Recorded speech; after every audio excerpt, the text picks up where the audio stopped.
Hearing a voice can change everything.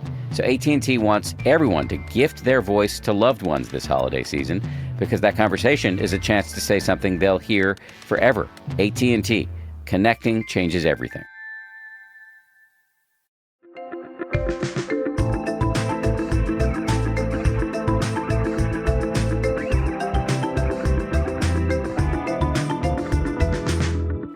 John Makransky and Paul Condon, welcome to the show. Thank you. Thank you, Dan. I'll just kind of randomly start with you, Paul, but John, you can jump in on this. What is your sales pitch for compassion? I remember being in a meeting with a bunch of my advisors back in 2017, and I was at that time contemplating a how-to book on Buddhist compassion and loving kindness practices. And my brother, who's a venture capitalist, and at the time was not very interested in the Dharma, said, why would anybody buy this book? We don't want to be nicer. We want other people to be nicer. How do you make this attractive to a skeptical, time-starved audience? I'm very curious. Yeah, good question. I think if we really pay attention to our experience and pay attention to when we feel good in our bodies and in our communications with other people, when those actions and communications have a kind of quality of kindness and gentleness or curiosity, if we're really honest with ourselves, we feel better when we are being kind and compassionate. And the more time I think about this and explore into it and notice connections from various psychological perspectives, I think it confirms that compassion and kindness is a kind of natural state that human beings were evolved to be able to embody. It's a natural way of being. What say you, John? Yeah, I like a lot what Paul said. I guess maybe what I would also correlate with it is, because my special focus has to do with Buddhism, especially Tibetan Buddhism, and also religions more broadly. And Paul has a special focus on areas of psychology and cognitive science, although we both overlap a lot with each other and learn a lot from each other. So I think what Paul shared makes tremendous sense from any of these perspectives, from a Buddhist or more broadly a kind of perspective that's operative within many religions and spiritual traditions. Compassion is closer to the ground of our being. Compassion is one kind of expression of our fundamental being, or the depth of our being, or the ground of our being, whether we understand that as some concept of God as the ground of our being, or whether we understand that as Buddha nature or the Tao, or in different systems of understanding. Compassion is closer to what we really are. And it's therefore, all I'm adding is that from that perspective, what Paul said makes tremendous sense. Of course, we would feel more at home when the power of compassion is active in us. And there's one other thing that I would add.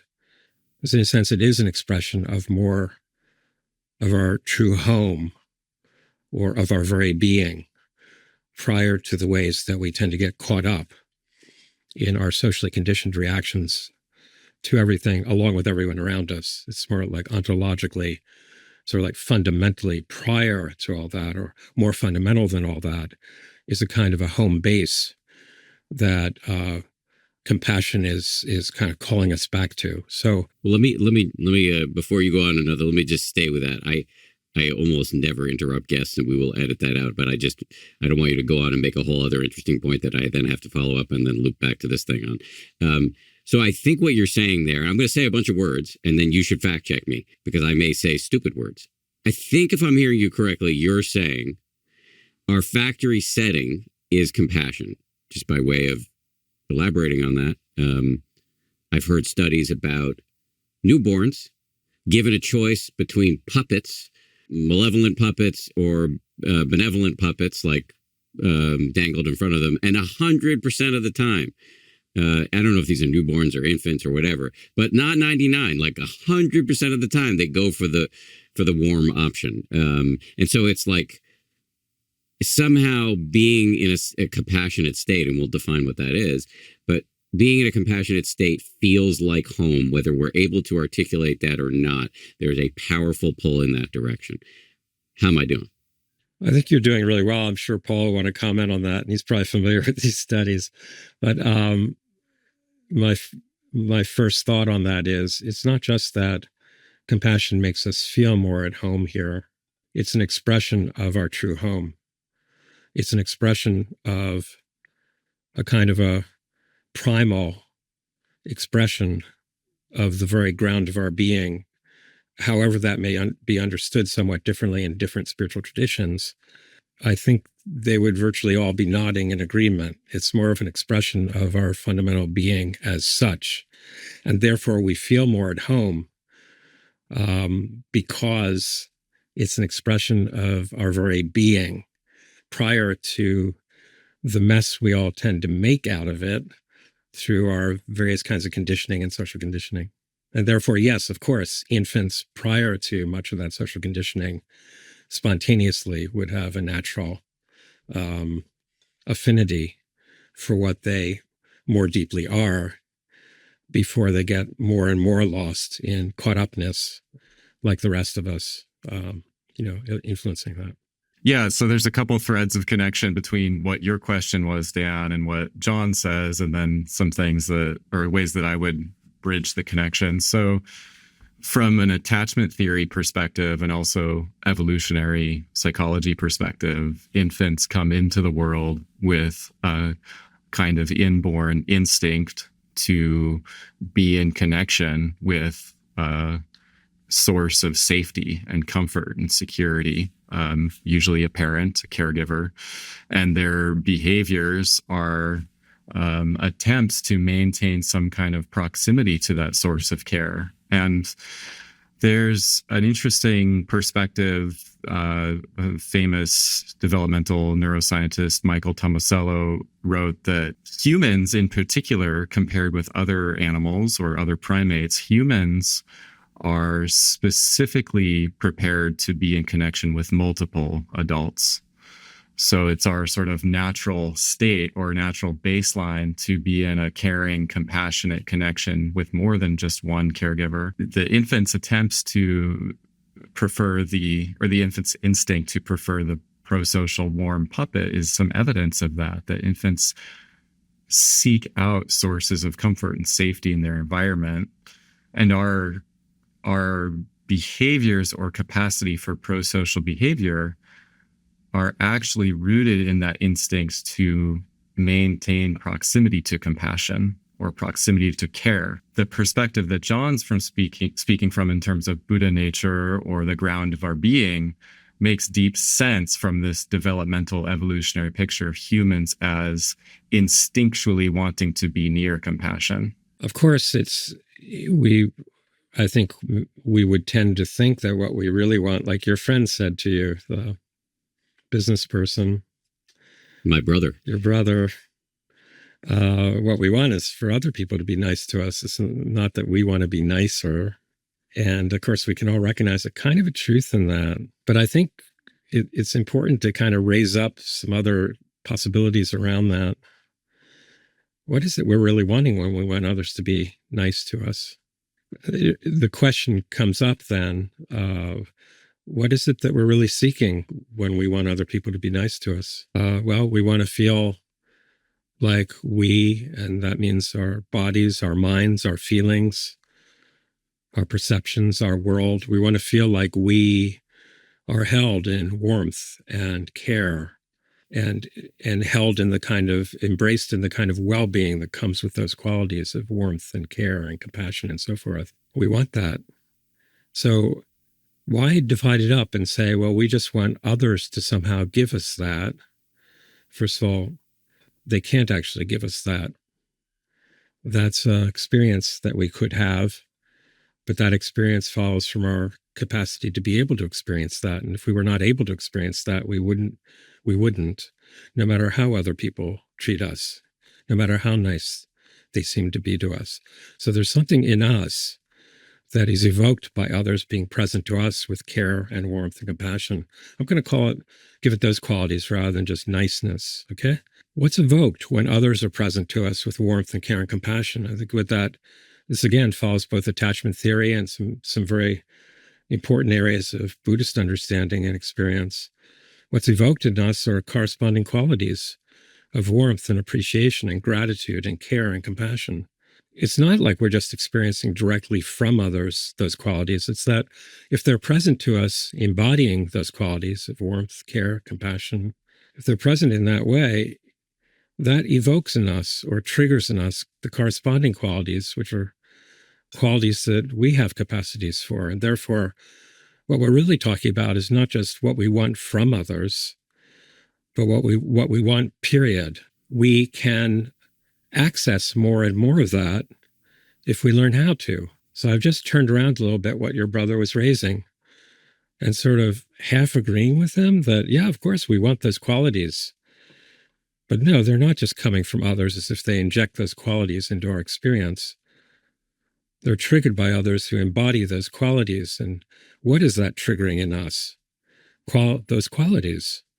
So we're seeking those qualities. In other words, we're all seeking a lot more of warmth, care, compassion, and the kind of wisdom or awareness that supports those qualities.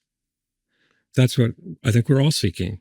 And I think your brother in his own way affirmed it without realizing that it points back into us as well as outward toward others, not just one way. What's coming to mind, and you'll tell me if you feel this is apropos, and people who are obsessive fact checkers can hit me up on social media if I'm getting this wrong, but I believe the last song on the last record the Beatles ever recorded is called The End, and in it there's a lyric from Paul McCartney who says, "And in the end, the love we take is equal to the love we make." So is that what you're pointing at here? Partly, yeah. In a way, I guess what I'm trying to point out is love is love. The power of love is actually prior to our habits of thought that divide up the world into outside and inside and up and down and before and after. The power of love is actually prior to all that, which brings us back to what I was sort of sharing earlier, that actually the power of love is a quality of the very ground of our being prior to what our habits of thought make of the world. It's a capacity and power given in reality itself at the level of the very ground of our being, which again is labeled in different ways in different spiritual or religious traditions. So I'm actually inviting all of our listeners to label that from within your own worldview, this fundamental ground, Buddha nature, God as the ground of being itself, the Tao. You find your term. Dharmakaya, it's another Buddhist term. But however we label it or think of it within our various cultural and spiritual traditions, it is endowed with some foundational or primal qualities, which our minds tend to partly edit out through our conditioning and social conditioning. But if our minds did not edit out so much of the power of these qualities of warmth, compassion, love, care, resonance, creative responsiveness, appreciation, gratitude, if our habits of thought and reaction, conditioned habits, did not edit out so much of the pure power of that from the ground of our being, we would be able to become more transparent to it. And that's one way, in my understanding, of summing up the point of religious or spiritual traditions when they are at their best. I know about how they are when they're at their worst, all of them. But now I'm talking about when they are at their best, they are actually showing us ways of becoming more receptive, more transparent to qualities from the very depth of our being or ground of our being that our conditioned habits of mind and reaction have been significantly obscuring, hiding, editing, rather than learning how to become more transparent, open to them, and from them more fully present. I think that's what religious and spiritual traditions at their best are pointing to. And then, of course, my primary tradition is Tibetan Buddhism, so I could talk about that in more specific ways sometime. Okay, so that leads me to your book. Paul, what is sustainable compassion training? Yeah, so John and I have talked about this phrase quite a bit. In attachment theory, there's a concept called the secure base. And the secure base is, in that tradition or that perspective, an external caregiver that provides a source of safety or comfort that an infant returns to as needed. And then once their needs are met, they can then go back and explore into the world. But what John and I have been doing in our work is trying to help people to identify resources or experiences from within their own life, in their own worldview, like a caring memory or a benefactor experience or a place in the world that feels comfortable and safe. And by reconnecting with that memory and visualizing it as if it's happening, it's helping people to reconnect with the caring, loving qualities that John has been speaking about. And that's something we can repeatedly reconnect with as needed to then empower our own underlying capacities for care, well-being, simplicity, curiosity. And it's sustainable in that it's not something that we're trying to sort of self-generate or create. It's something that we're learning to tap into or bring out from our underlying natural state, as we talked about in the opening. And so it's sustainable, and it's an inner resource that we can repeatedly come back to as needed to then shape or empower our compassion for others. As I understood it, there are many practices, both preliminary practices and then a sort of progressive practices in the book designed to help us tap into this.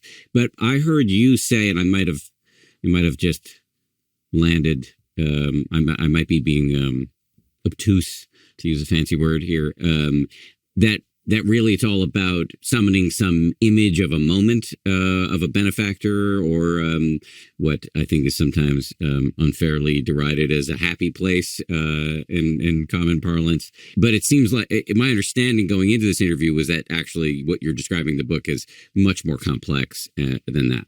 Yeah, so the benefactor concept or a sort of external resource of care is an entry point, or what we've described as a relational starting point. So as opposed to entering into a meditation practice with the mindset of learning to cultivate compassion and mindfulness and wisdom through my own individualized effort, which I think many of us in the modern sort of Western world learn things like that. Like we learn to ride a bike or play a piano sort of through a sort of discipline and effort.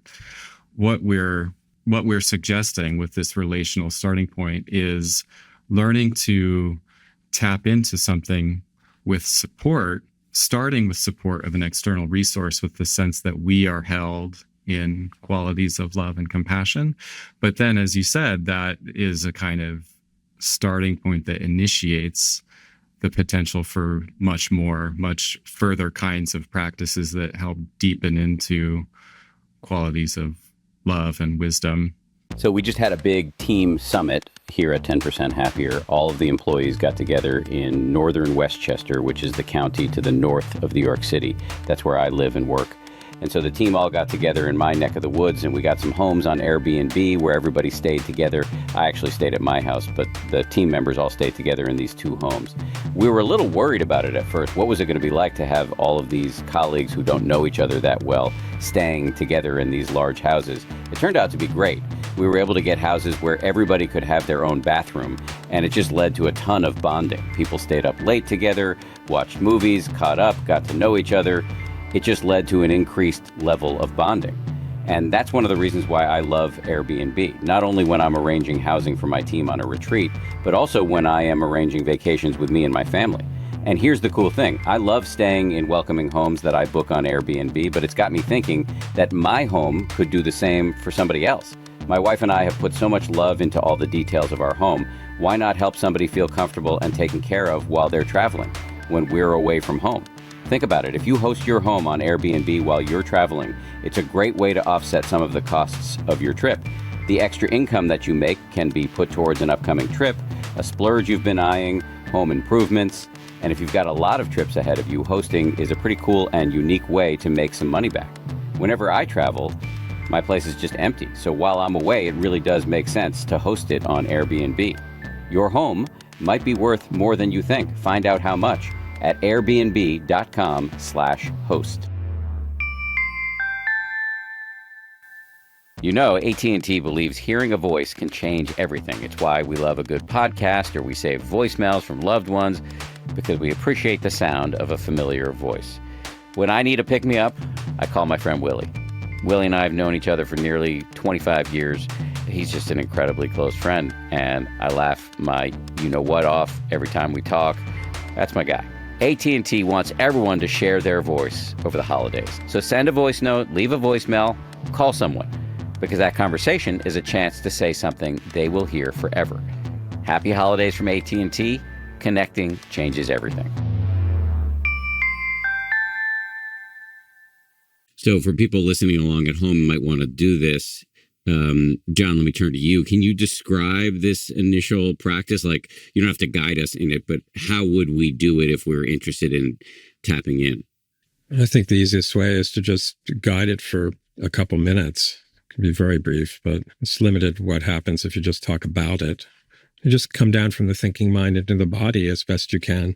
If you're driving, just as best you can while driving, but just relaxing a bit. So you come down from the thinking mind, just settle a bit more into the body, of letting the body unify you with it more and more, just by relaxing into it.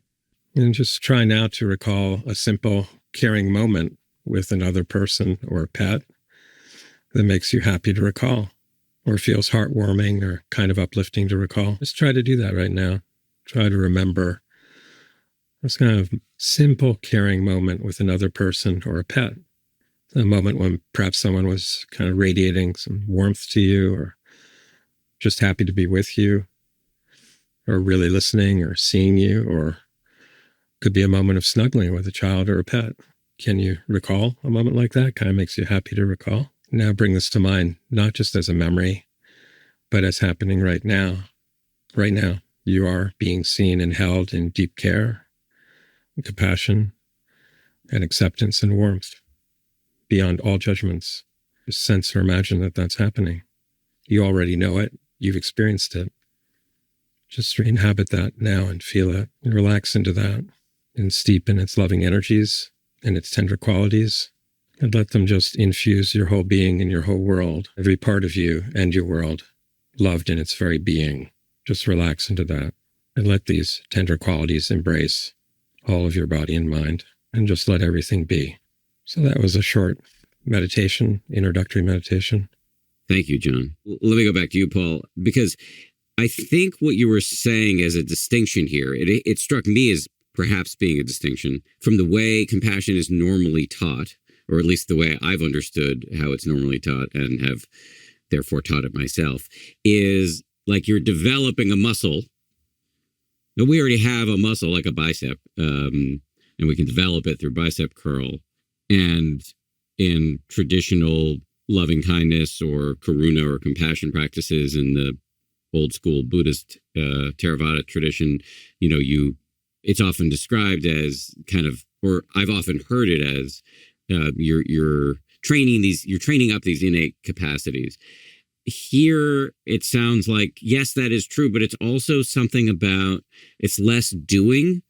It's less you developing your capacity to, at least as a starting point, less as you developing your capacity to be warm to other people, and more tuning into and your innate receptivity to this, to use John's phrase, ground of our being. Dan, sorry, but I don't usually do this, but I'd like to be the first to respond to that, because it's really referring back. It's really referring back to the whole history of Buddhism. Yeah. Don't worry about no apologies required. Go for it. And then, of course, we want to hear from Paul. If it had been me, I would have actually been tempted to interrupt you at the point where you said, well, it seems like this is really different than the traditional old school way of cultivating love and compassion, isn't it? Because you start by bringing to mind someone who is embodied qualities, and you let that act upon you. But sorry, Dan, but that's actually wrong. The traditional way to cultivate before you do anything else, such as cultivating metta, love, compassion, or mindfulness for that matter, before you do anything like that, traditionally you would bring to mind the Buddha and or other very saintly figures. Why are you doing that? It's called going for refuge before you do anything else. Going for refuge in what? In the power, actually, the embodied power of love, compassion, wisdom, and all associated qualities, which is what the Buddha represents and embodies. That's traditional. That's where everything begins. And that's where Paul and I are coming from. However, even though that in fact is the starting point through the whole history of Buddhism, and I would suggest the history of all other contemplative traditions for cultivating such qualities that I'm aware of, spiritual traditions, but here we're talking about Buddhism. Even though that is the traditional way to begin, that was edited out through a modernist lens that decided early on as practices of meditation were being adapted into modern Western cultures, that it would be hard for Westerners to relate to that most Westerners are not Buddhist. It would not be meaningful to bring to mind the Buddha in that way, that such practices were cultural artifacts and not essential, without, as far as I can see, ever asking the question, what did such practices as relating to the Buddhas, the Bodhisattvas, the saintly figures of Buddhism, what did such practices, how did they function? What functions did they serve for those who would then learn, following upon that first part of the practice, cultivating things like mindfulness and deep states of calm and insight and love and compassion? How did that going for refuge, that bringing to mind of embodiments of, unconditional, all-pervasive, unchanging powers of love, compassion, and wisdom, how did that bringing that to mind before doing any of those other practices function? What did it do for people? That was not asked. That was edited out. And that is traditional Buddhism. And the other is not traditional. It is modernist. It can still be very, very helpful. Please don't take what I'm saying as a kind of rejection of most of the modern trajectory of meditation movements. I'm not rejecting them, and I recognize tremendous benefits that have come from them. And I also have a tremendous admiration for figures like John Kabat-Zinn, who was a tremendous pioneer in adapting practices from Buddhism in those ways. But no, it's not traditional. And so I've really was, Paul and I have discussed this a lot, but early on in my own attempt to practice what Buddhism was suggesting could be transformational in the possibility of generating much more unconditional care, love, compassion, and wisdom supporting them. As I attempted to do this practice starting from almost 50 years ago, I found there were a lot of inner obstacles to it, a lot of difficulties in the way that they were being taught. And many, many other Westerners around me were having difficulties. And at some point, it dawned on me that part of that difficulty is that we did not begin in the right place. We began with an understanding of ourselves as autonomous, largely isolated individuals, taking up something like a self-help technique to try to remake ourselves, mostly by ourselves, into something better, and that framework is not the framework that successful practitioners of the Buddhist teaching have had ever, and that might be part of the reason why we're facing so many obstacles in trying to cultivate compassion. Paul, do you want to weigh in on any of that? Yeah. I'd like to speak about a perspective that I think it responds to what your question was, Dan, and then adds to John's perspective. But there is some understandings of the way that the brain and mind works that comes out of cognitive neuroscience that adds to the conversation. So I think most listeners, most people will recognize this as embodied cognition. Some neuroscientists also refer to it as grounded cognition. And the basic idea is that when the mind and brain conjures up some image or some concept, it's not that we are representing that or experiencing it in the way that a dictionary would by like kind of listing out the definitional features of something, but rather the brain is simulating the experience. So when we engage in these relational practices, like John was describing of calling to mind the Buddha, or as we were describing earlier, adapting this to call to mind a resource of comfort and safety, what's happening within the brain is we're actually simulating the experience as if it's happening now. We don't have to work really hard to do that. The brain is constantly doing this. This is something that people in many different professions do. Professional athletes will do this. They'll visualize and imagine experiences. Piano players will do this. So sort of visualize and imagine playing a piece without actually being in front of a piano. And it's stimulating the experience in the brain and throughout the body as if it's happening now. And so we're taking advantage of that in these relational forms of compassion training, of calling to mind whatever resource from your life and from your world that helps to embody a sense of comfort and safety. And what happens then too, and this is where it ties back into the Buddhist traditions that John and I are drawing from, is these moments of safety and comfort are interrupting our ordinary sense of the way we might operate in the world as an individual trying to do something. They interrupt that and help draw out these natural capacities for compassion that we have been instinctually born with, that are our natural state. These relational moments are helping to bring that out. And then I think that the muscle metaphor, the exercise metaphor that you're describing, like, we do a bicep curl to increase the bicep, that still works. It still applies, and that the more we engage in the practice and the more repetition we do, the easier it is, the more familiar it is, and it can just happen kind of quickly or on a dime the more that we do it, interrupting our sort of narrow, sort of self-focused lens on the world, and then help those capacities for compassion just come forth more effortlessly, more automatically.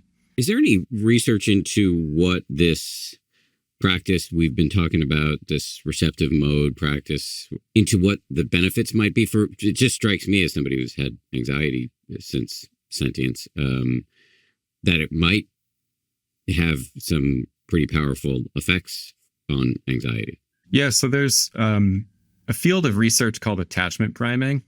And in this area of research, what researchers have done is have people call to mind a resource of security by looking at an image or visually imagining something, or even just like kind of reading words related to the feeling of safety and security. And that method has been used in hundreds of studies. And it's been shown to have benefits related to increasing tolerance of negative emotion, increasing patience while listening to another person, increasing willingness to engage in action to help another person and help reduce another's suffering. And importantly, too, there was a meta-analysis a few years ago on this attachment priming technique, showing that the attachment priming method is more than just feeling good. It's more than just a positive emotion or feeling. It's actually establishing this sense of security and a sort of sense of self that feels at ease. There's something about the underlying narrative about ourselves beyond just feeling happy. So that method or that priming technique is a sort of very brief version. What we're doing within the meditation practices is trying to make it much more powerful through the meditation practice. And there's myself and others who are actively doing some research to further explore the potential effects of that meditation. You'll want to also inquire into further modes of this practice. So what we've been calling this receptive mode that Paul and I were describing, or I actually led a short sample meditation on it a little while ago. That receptive mode of kind of cultivating a deepening receptivity to a power beyond, to a power available in our very being that's prior to our habits of thinking, which get interrupted by the process, as Paul just said. But that's receptive mode. But that actually opens into further modes in the process of this direction of practicing. And the further modes probably are going to be important to talk about as well at some point. It was actually what I wanted to talk about now, because as I understand it, and I think this is what you just said, we move from a receptive mode in your framework. We move from a receptive mode into what I think you call it deepening mode. Yes. And then from deepening mode into what we call inclusive mode.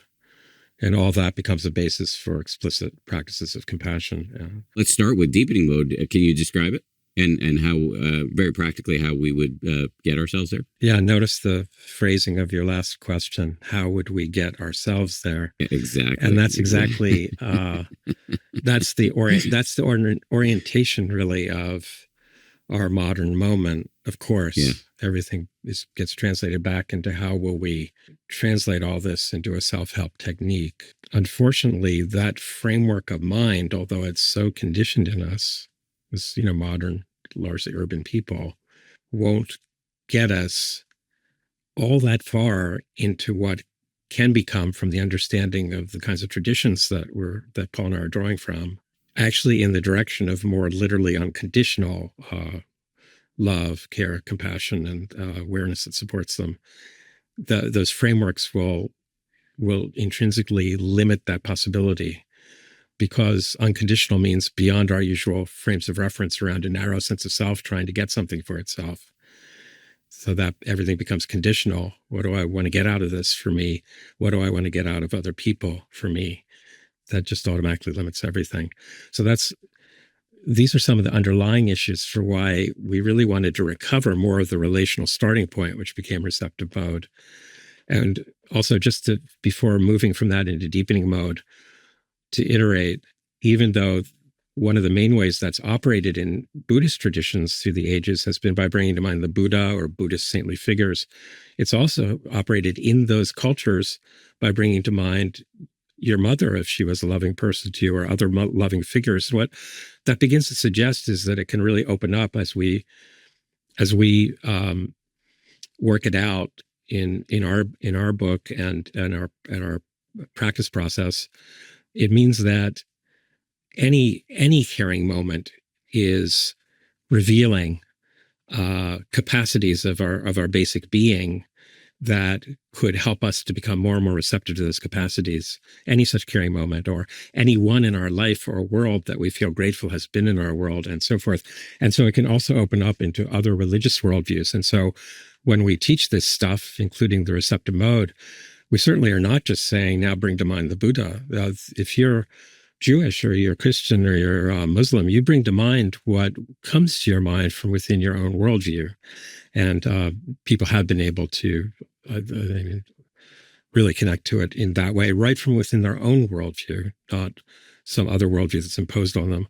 So now from receptive mode, how does that open into what we would be calling deepening mode? Basically, in the receptive mode, we're bringing to mind whatever it is, a moment or a spiritual field of care, like the communion of saints, or God, or the Buddha, or we might bring to mind a figure in our life that makes us really happy to think of.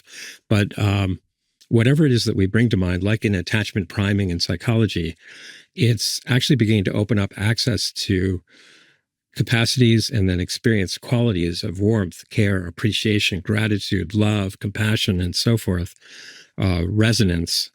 And those qualities, as I said, from a I don't know, spiritual religious point of view, certainly from a Tibetan Buddhist point of view, those qualities that we're becoming receptive to in receptive mode are qualities emerging from the depth of our awareness.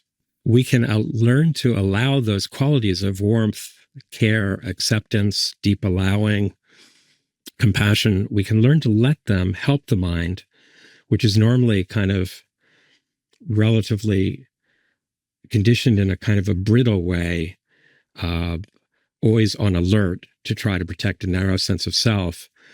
We can let these kind of loving qualities help the mind to relax enough and trust enough, because it kind of trusts those qualities when it really experiences them, trust enough to just start to relax right into the source or ground of those qualities in the depth of awareness, which is experienced as a great openness and simplicity and clarity and warmth and kind of a ground of such qualities. That's more the depth of our awareness. That's what in certain Buddhist traditions would be called our Buddha nature or our true nature or our deep nature, which starts to correspond in kind of religious theological terms to what Paul was alluding to as our most natural state, even from the perspective of evolutionary psychology or areas of psychology. So that's the deepening mode, is actually allowing these qualities that come from the depth of our awareness to help the mind to trust enough to just begin to relax, settle, and even begin to reunify with that depth. And that then, from that depth of awareness, as we learn how to let these qualities help us settle into it, from that depth, we can now begin to sense others more in their depth, their comparable depth and underlying capacity. And that becomes what we call the inclusive mode, meaning we're now sensing others and can begin exploring relating to others, seeing others more from our depth into their depth, sensing them more in their depth, not just our most habitual way of thinking of them or our most familiar label for them. This one's just annoying. This one I really, really like. This is the one that really matters. Kind of like prior to all that or below all that, more from our depth, a simpler, more fundamental level of awareness. From there, we can actually begin to sense others more at that level of depth in them and begin to speak to that in them, not just to the level of our mutual reactions to each other according to our current social conditioning. So that becomes the inclusive mode. So from receptive mode to deepening mode to inclusive mode. Inclusive mode really is sensing and beginning to relate to others more in their depth from our depth. That's why it follows the deepening mode. Okay, well, I'm going to have to get you to rewind a second because I'm not sure I understand what exactly deepening mode is, and I'm not sure exactly how to phrase this question so that I don't run afoul of your POV. I know I don't want to say how do we get there, but maybe how do we access it, or how do you could say how do we get there is fine, but it will tend to run counter to if the question became how do I get myself there? I see. But it's just how do we be entered into a process that's drawing us more and more into our depth, and what does that mean to be drawn more and more into our depth? Yeah, so exactly that is what I'm still a little confused about, like the how and the what does that mean? I think it's almost automatically somewhat confusing if a kind of depth dimension of our awareness is alluded to in general, because we're not really brought up and educated by and large in modern societies to learn how to allow ourselves through some form of practice to be settled into deepening, like you'd say, levels or layers of consciousness. How to just gently settle into levels of consciousness or ways of being aware that are simpler than just thinking about everything and worrying about it. So unless we're introduced to some kind of a contemplative or prayerful, I include like prayerful practices, or there are also ritual practices or contemplative practices of learning to allow the mind to settle into more and more simple and grounded, or you could say intrinsically more calm or peaceful dimensions of awareness. Unless we're introduced to a practice like that, then it can just seem like, what the heck is that he's talking about? That doesn't exist. All that I know of that exists and all the people I talk with are pretty continually talking and thinking about and worrying about this and that. And that's the only kind of consciousness that I'm familiar with. There can't be any other kinds of consciousness, could there? And if there are, isn't that kind of like a very esoteric or abstract or mystical kind of thing, using the word mystical like something that has nothing to do with me? But no, actually, it might not be that difficult to begin to learn how to relax the grip on our usual worrying, reacting mind and allow it to begin to settle into simpler and more intrinsically tranquil states of mind that are kind of prior to all that worrying and reacting.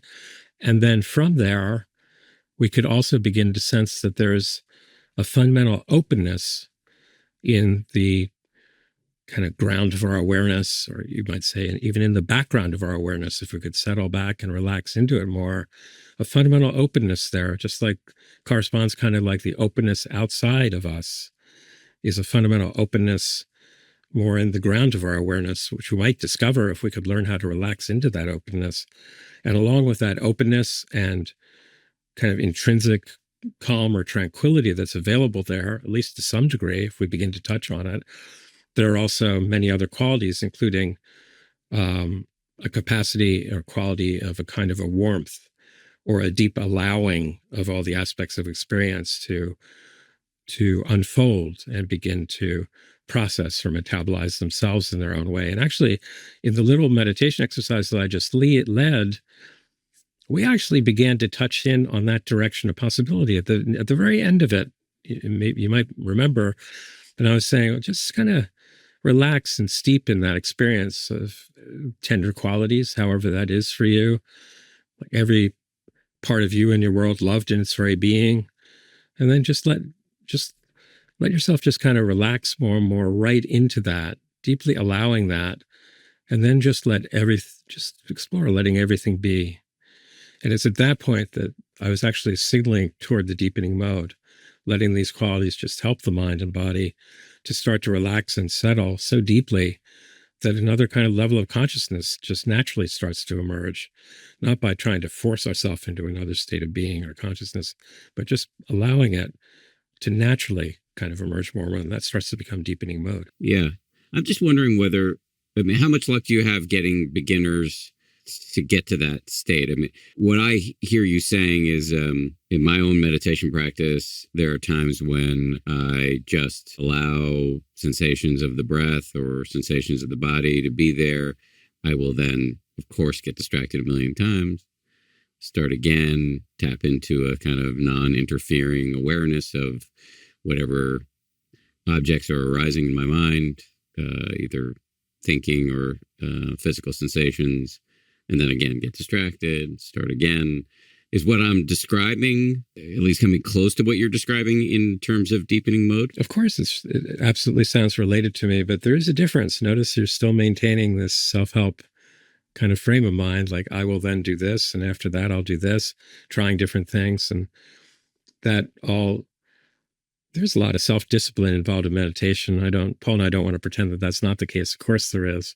However, this becomes part of the receptive mode. If you take a look at chapter 1 in our new book, How Compassion Works, we actually go into the question you just raised. Well, what happens when you get distracted? Like all kinds of parts of your mind come up that are just pulling you away. Or it's okay, part of your mind comes up and says, time to really plan what I'm going to be doing tomorrow. And you're off for a while before you even realize that's happened. You're familiar with that. Or part of your mind might come up, and in the case of here, you're just settling into qualities of warmth and care and love and compassion. And ones you've experienced before, so you know them. But just exploring re-inhabiting that experience. And the thought may come up, but I don't deserve this. I don't deserve love. Or I'm a caregiver. I should just be taking care of others. I shouldn't be, experiencing love like this. That's not even morally right. I shouldn't be doing that. And so on. So all kinds of parts of us will actually be triggered by this process. And we learn, the fundamental instruction becomes, we learn how to allow them themselves to be embraced in the process itself. So whatever sense of self and thought and reaction is coming up, we learn how to, within the context of now you are experiencing these qualities of warmth and allowing and love and acceptance. So as those very parts of your mind are coming up, notice them, and now just let them include themselves. They've come up. Let them include themselves in this embrace of warmth and acceptance. Let this process make you into a great holding environment for all the reactions that come up. So rather than identifying with the reactions as they're coming up, you are the healing, holding environment in which they're embraced in warmth and acceptance and deep allowing. And that's the direction we go with it. So it's very much along the lines you actually just raised, Dan. It's just, again, the framework is different because we start in a different place. Dan, I'd like to chime in. I think there's some ideas that I've brought into our conversations and teaching, and also is there in the book to kind of make some connections between what John's talking about and ways of understanding and cognitive psychology. So there was a study that some researchers did in the 1960s on visual perception, and they put infants on a table, and the table was covered with half of it was covered with a checkered cloth, and the other half was a glass cup, just like a glass plane. And the infants would crawl up to the edge where the checkered cloth stopped and the glass begins, and they would stop right there. And it was evidence that infants had this capacity to perceive depth. It was an innate capacity, and they stopped out of the fear of the edge. But the researchers did a second part, and they put the infant's caregiver, usually their mother, on the other end of the table. And when the mother expressed some curiosity or joy, the infants would crawl into the glass plate or the glass slide of the table. And we've used this as a kind of metaphor for how the receptive mode or these relational practice has helped to support sort of wading into the deepening mode of meditation experience that is beyond our ordinary conceptual understanding of the world, is like crawling into the glass plane. So when we crawl into the glass plane or into the deepening mode, we're leaving behind our ordinary conceptual structures or familiar sense of myself and the world into what is called in our tradition a non-dual experience, or a kind of an experience that is prior to the construction of a self and another, prior to that sort of me and the world as separate. And that can be frightening, to abandon our ordinary conceptual structure, our ordinary narratives of ourself that have been a source of safety and a source of protection, into a kind of space of being that is non-conceptual, which the deepening mode is helping us to tap into or become more familiar with. But from our perspective, that non-conceptual space is actually more safe or more secure than anything else. It's, to get back to the beginning of our conversation, it is our most natural state. And if we really learn to connect with it and learn to trust it, then that can be a sort of ultimate experience of safety or ultimate security. And also the ground of many qualities. It's actually in the systems that we're drawing from in spiritual traditions, particularly Tibetan Buddhism, but also others. It's also the ground or source of the qualities of love, compassion, and so forth, which are actually prior to me trying to be loving toward you or you trying to be loving toward me. Prior to those structures of thought and reaction, as Paul was just saying, prior to all that is actually a non-conceptual basic simplicity in which the powers of love and compassion are more freely available. So that's also part of the reason why we learn in the deepening mode to just relax into that ground. It's interesting you raised the word simplicity or diminutive simple. We have spent hours on this show talking about non-dual awareness, and there's a percentage of the audience that continuously finds it very frustrating. I actually love practicing in a non-dual way. My teacher, Joseph Goldstein, has been deeply influenced by Dzogchen, and it hasn't been hard for me to move in this direction, at least that's the story I'm telling myself. However, we bump into a lot of frustration from listeners because for some people it's just hard to grok. It'll be a lot less frustrating if we hold in mind pretty firmly that what non-dual experience basically refers to, at least in the traditions that I draw from, is foundational simplicity. If we actually learned how to allow ourselves to become simpler and simpler, and by the way, that is the direction of Dzogchen and Mahamudra, which Joseph sort of touches in on. If we learned how to let ourselves become simpler and simpler by becoming more receptive to the power of simplicity coming more from the depth of our being, but don't worry about all those words. If we learned how to let ourselves be drawn into greater and greater simplicity, it's a good way to phrase it, we are then beginning to access what's referred to as a non-dual way of experiencing, and we don't have to try to think hard about it, because that'll just take us further away from it, because that's not simplicity. But if we keep the word simplicity in mind, as you raised it up, that could really help a lot. I chose Function because it's the only health platform that gives me data most people never get and the insights to start doing something about it. Inside Function, you get access to test over 100 plus biomarkers, from hormones to toxins to markers of heart health, inflammation, and stress. I've mentioned this before, but Function really helped me identify a vitamin deficiency that was contributing to a health condition called restless leg syndrome, which is ridiculous sounding but life-destroying syndrome. So I'm grateful to Function. Also, just to say to my fellow men out there, most of us don't get checked until something feels off. But by the time symptoms show up, your body's been trying to tell you that truth for a while. This Movember, it's time to change that. With Function, you can test biomarkers that can provide insight into areas like prostate health, hormone balance, and inflammation, so you can take action before the problems take hold. You'll learn about your PSA, your prostate-specific antigen, your testosterone, your DHEAS, which is a key adrenal hormone. You'll learn about your liver and kidney function. Lots of stuff to learn with Function. You can learn more and join using my link. Function is a near 360 view to see what's happening in your body, and my first 1,000 followers get a $100 credit toward their membership. Visit www.functionhealth.com/happier or use the gift code HAPPIER100 at sign up to own your health. You know, AT&T believes hearing a voice can change everything. And if you love podcasts, you get that. The power of hearing somebody speak is unmatched. It's why we save those voicemails from our loved ones. They mean something.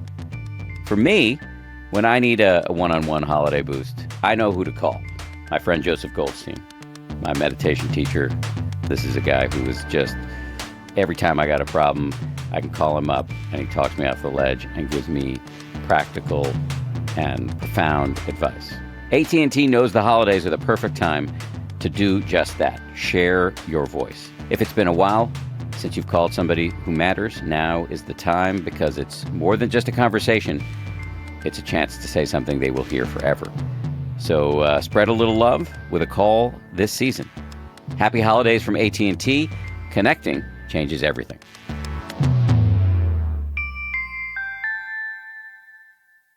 Agree. That's been my experience. The harder you look, and the more you think about it, the further away it goes. So I'm just sensitive to our time. I'm sure I could talk to you for hours about the nuances of these practices, and I'm natively very interested in them.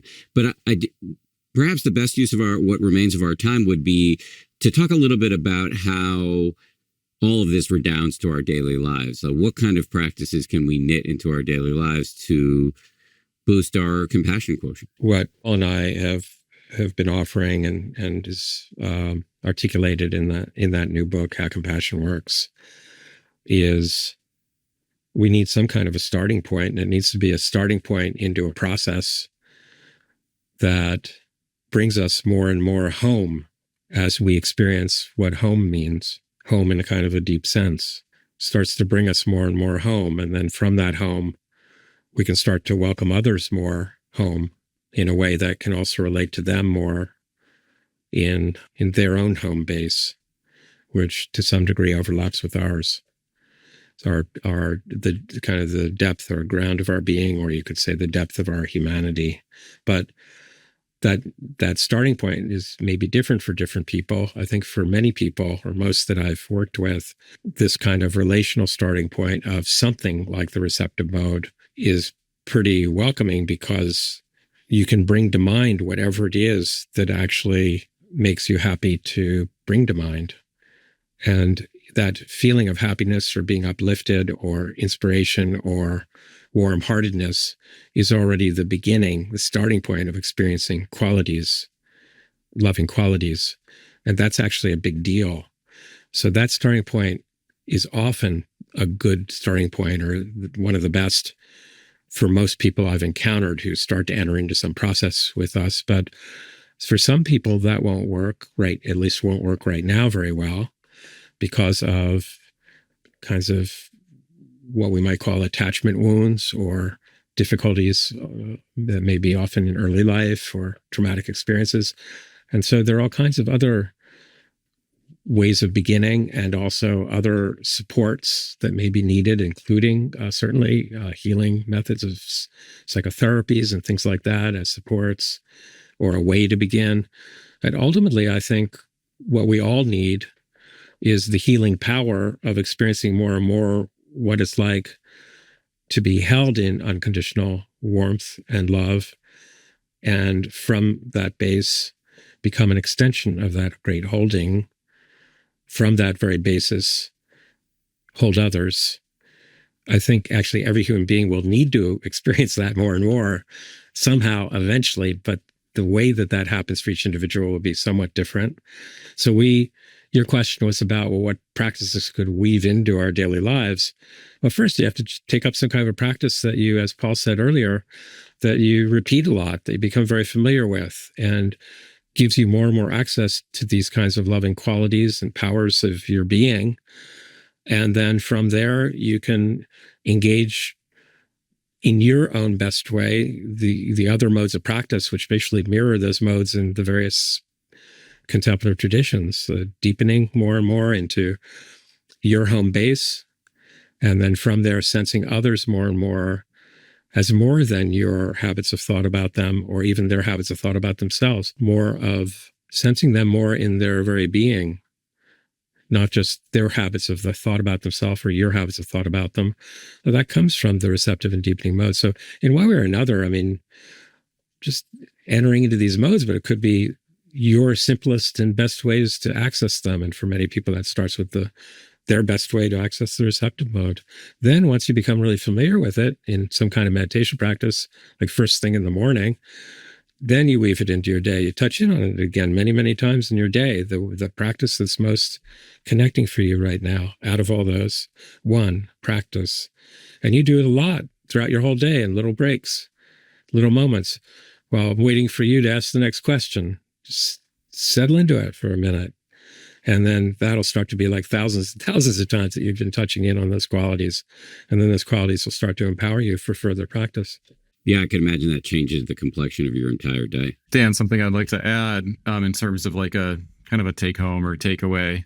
Once we've learned about this basic formula, the concept of a caring moment or benefactor, once we have that conceptual framework introduced to us, we can start to discover that so much of our life, this has already been happening in little ways. And we can start to pay attention to those kinds of experiences or memories more and more. As we've been talking about throughout the conversation, we might begin by first, and probably for quite a while, looking into specific caring memories or relationships with benefactors that help us to feel that sense of comfort and safety. But as we pay attention more and more, we just start to notice how there are these little benefactor experiences happening all the time where just something very simple, and this gets to the simplicity point, something very simple can just help us to feel at ease and relaxed. Like when I come to work and open the blinds in my office and just look at the sky, it's kind of like a experience that feels very relaxing and ease. And that's kind of like a doorway in to that way of being. Or sometimes share a story of one time I was feeling kind of stressed and I was trying to meditate. I was having just a really busy day and I was having a hard time getting into the meditation. And after about 10 minutes or so, my neighbor's table saw turned on and the sound of the machine was really loud. And it totally interrupted what was going on in my mind. And then just like that, I was right there in my body and sort of could relax into the meditation. So it's like the table saw was functioning like a benefactor in that moment by interrupting my mental stream of thought and allowing me to then just feel at ease. So we can start to notice these little experiences more and more in our world that can be a basis for the process that's described in the book. Well, I imagine you, like all of us, have people in your life, either in your immediate orbit or who you see on the news, who you find really fucking annoying. How does the repetition of this practice help you, if at all, when you're dealing with somebody frustrating, either virtually or in front of your face? Well, I think it helps us to be more honest, to sort of notice that, okay, this situation or this person is really pissing me off right now, and I can be honest and say that or sort of be aware of that process that's happening. And then as we talked about, and as John was talking about with the inclusive mode, what it can help us see is we can sense that person who's pissing me off, that's not their entire being. That's not all that they are. There's a sort of deeper story to that person than just that simple action. And also, as we establish this idea of a holding environment, what John was describing, a kind of embodied stance of warmth and stillness and rest in which all of our own mental patterns can rest in a space of care, we become compassionately present to our own anger, our own frustrations. We're in a way automatically becoming more caring, more curious, and more compassionate towards these others that are connected to our emotions. I can actually put that in a slightly more jarring way, just for fun. Yeah, go for it. This is part of the message of Buddhism in particular. Other people do not bother us. What bothers us is the feelings in us that are triggered by them. Yeah. They're not directly bothering us. No one else bothers us. It's the feelings in us triggered by them or by their ways of acting or whatever. So in a sense, what's bothering us is our own feelings. Not just in a sense, actually, that is what's bothering us. And that brings us then back to more of the power of what Paul was starting to raise. What if we could be profoundly healing, holding environment for all of our feelings as they're arising? Well, that's what we're learning in these meditations. That's part of it. That's part of the receptive mode. What if we were learning to be that kind of a holding environment for all of our feelings? What if we were doing that right now in this conversation, Dan? Well, then how would that affect the quality of our presence to each other? Mm-hmm. A lot, because no matter what you say or no matter what I say or do, you would be a holding environment for whatever feelings in you that triggers. And if you are, and then all those feelings are just metabolizing themselves in their own way, in their own time, their own best way, you've kind of got a ground of basic well-being from which now you will be able to see much more in me along the lines that Paul said. Oh, but John's kind of acting in pretty annoying ways right now. I know, because all these feelings of annoyance are coming up. But as they're being accepted into kind of a environment of tremendous allowing and warmth and natural healing, now you can see more in me too. Oh yeah, but he's not just annoying. And I wonder what is stirring that in him. I wonder what he's going through. The freedom to just become more aware, like we've always wanted to be more aware. And then what about the practicalities of this are not just in some conversation on a podcast with somebody. It has to do with our ways of relating to everyone, everywhere. Talk about someone who's a social activist. How about really coming home to much more of yourself in a way that really grounds you when being with others, and not only with people who think like you, but people who don't? What then? How might this empower our way of being present to them, of listening to them? And I would suggest that the directions we're pointing then bring us also memories of figures like Martin Luther King Jr., Maya Angelou, figures who seem to work from that ground, were active in the world, but not reactive to it like most of the rest of us are. That's really empowering for the possibility of action in the world, of really being present in the world and not so afraid of it, because we're not so afraid of our own feelings that the world is triggering, which is the actual point. And that comes from certain parts of Buddhism that bring that forward in a big way. So here I'm going to allude right to that. I think you point this out in the book, but I can also imagine this being really helpful in terms of burnout. Yeah, absolutely. This does not do away with the need for institutional changes where they're really necessary. That is, burnout is also partly the product of institutional dysfunctionality, right? We've all experienced that.